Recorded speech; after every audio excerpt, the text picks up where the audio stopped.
Starting in 5 seconds.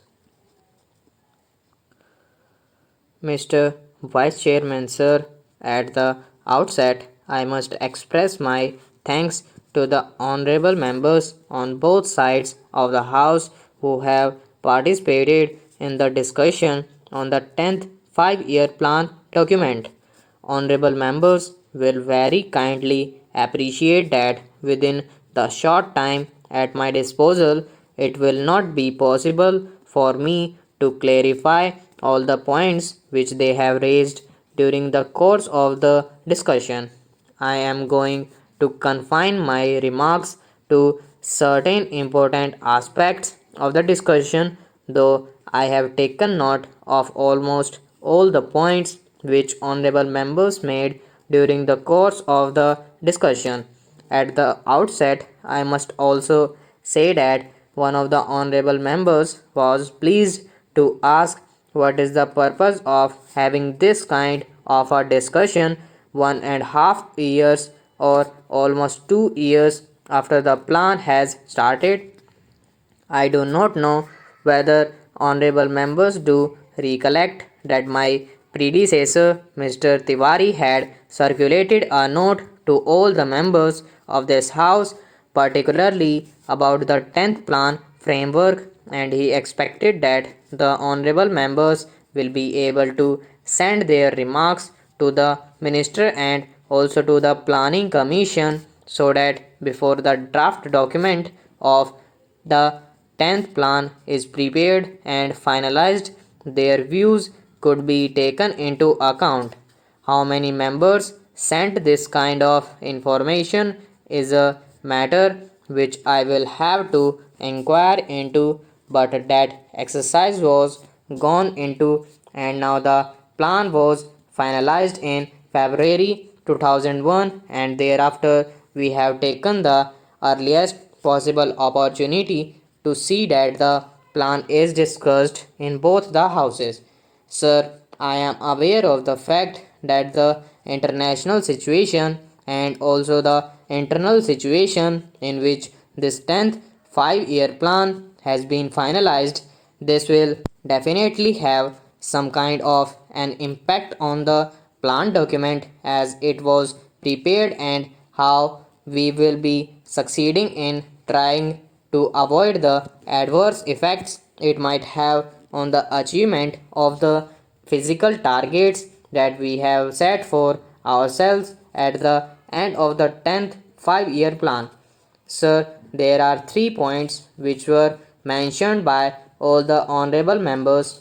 The first was that the plan was prepared with 1999 2000 as the base year, and thereafter there has been a price rise of a considerable order.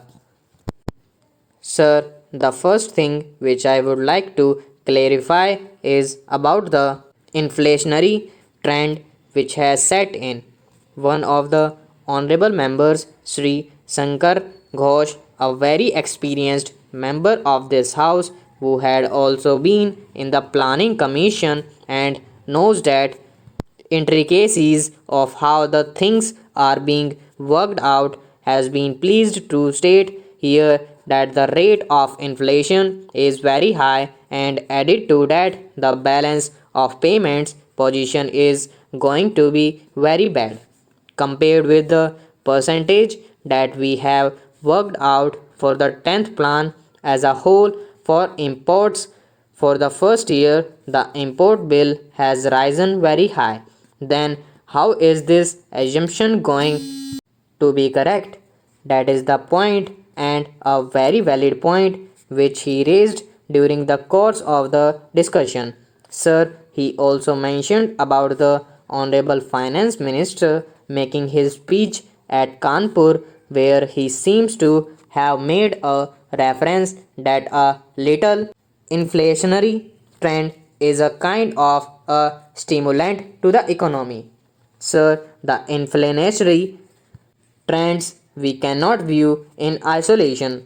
Honorable Sri Shankar Ghosh will definitely agree with us that there are two factors which will have to be taken into account.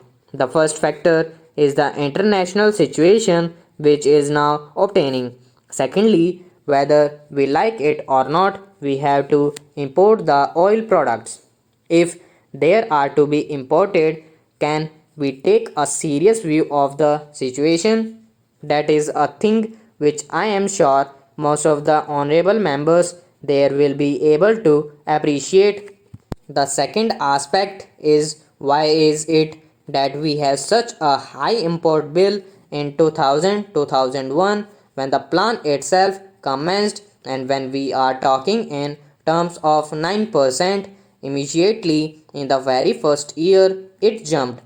I am sure that most of the honorable members are aware of the fact that it is on account of the kind of legacy that this government got.